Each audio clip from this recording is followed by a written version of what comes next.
Бұл салаттың ерекшелігі қайнатылмайды, баклажкада сақталады, ашымайды, атылмайды және де барлығын араластырып осылай баклажкада сақтай бересіз. Ең бірінші видеоға лайк басып қойыңыз. Алдымен барлық көкөністерді жуып, тазалап аламыз. Бізге сарымсақ және де ащы бұрыш, хреннің тамыры және де болгар бұрыш, помидор қажет болады. Хреннің тамырын қоспасаңыз, салат ашып кетуі мүмкін.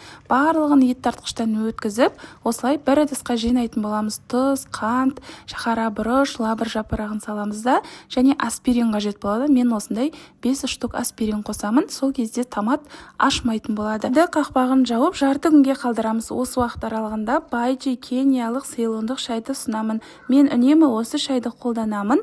Қоспасыз, красительсіз, таза шайлардың бірі. Баклажкаларды жуып, тазалап, салатты құйып, салқын жерде сақтай бересіз. Міндетті түрде жасап көріңіз. Аппетит шақыратын салаттардың бірі. Рецептіңізге лайк басып, парақшам пайдалы, тіркеліп алыңыз, жақыныңызбен бөлісіп қойыңыз.